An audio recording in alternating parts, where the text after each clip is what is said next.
कहानियों में अक्सर सुना जाता है कि कुछ गुड़ियों में आत्माएं बस जाती हैं। ऐसी गुड़ियां सिर्फ खिलौना नहीं रहती, बल्कि धीरे धीरे डर और मौत का कारण बन जाती हैं। ऐसी ही एक सच्ची घटना है लाबूबू डॉल की, जो देखने में तो प्यारी लगती है, लेकिन इसके पीछे छिपा राज बहुत खतरनाक है। यह कहानी दिल्ली की रहने वाली एक लड़की रिया की है। रिया को उसके 16वें जन्मदिन पर उसकी दोस्त ने लाबूबू डॉल गिफ्ट की। यह गुड़िया पहली नजर में बेहद प्यारी लगी। छोटी सी आंखें, बड़ी सी मुस्कान और रंग बिरंगे कपड़े।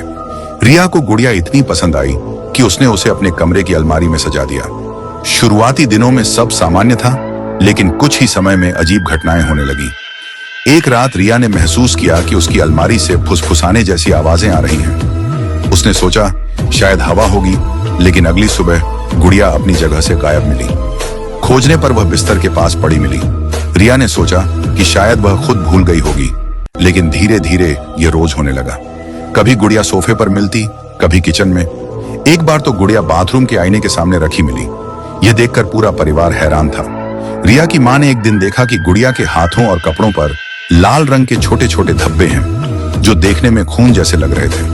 पहले सबने सोचा कि यह किसी पेन या रंग का निशान होगा, लेकिन जब उन धब्बों से बदबू आने लगी तो सब डर गए। रिया ने गुड़िया को फेंकने की कोशिश की, लेकिन हर बार वह घर के अंदर वापस मिल जाती।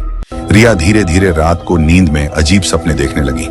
सपनों में एक अजीब सी परछाई उसे पुकारती और कहती, मैं यहाँ बंद हूँ, मुझे कोई आजाद करो। वह परछाई हमेशा लाबूबू डॉल के चेहरे जैसी ही दिखती थी। रिया अब डरने लगी थी, लेकिन उसके अंदर कुछ ऐसा था जो उसे गुड़िया से दूर भी नहीं जाने देता था। एक रात रिया की नींद अचानक खुली। उसने देखा कि गुड़िया उसकी अलमारी में नहीं, बल्कि उसके बिस्तर पर बैठी है। उसकी आंखें लाल चमक रही थीं और वह धीरे धीरे हंस रही थी। वह हंसी इंसान की नहीं, बल्कि किसी बुरी आत्मा की थी। रिया चीखने लगी। परिवार वाले कमरे में आए तो सब कुछ सामान्य मिला।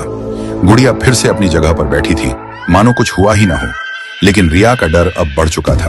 अगले दिन परिवार ने पंडित को बुलाया। पंडित ने कहा कि इस गुड़िया में किसी मरी हुई औरत की आत्मा फंसी हुई है, जो इंसानों की ऊर्जा से जी रही है। उन्होंने सलाह दी कि इस गुड़िया को जलाना होगा। रिया और उसका परिवार गुड़िया को जलाने ले गया। आग में डालते ही गुड़िया से अजीब सी चीखें निकलने लगी, जैसे कोई औरत दर्द से चिल्ला रही हो। सब डर गए, लेकिन किसी तरह उसे पूरी तरह जलाकर राख बना दिया। सबको लगा कि अब समस्या खत्म हो गई।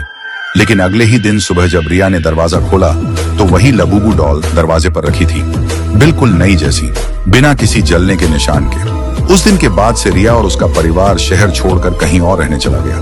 कहते हैं आज भी उस पुराने घर में रात को अजीब हंसी की आवाज सुनाई देती है, और कभी कभी लोगों को खिड़की से लाबूबू डॉल झांकती दिखाई देती है।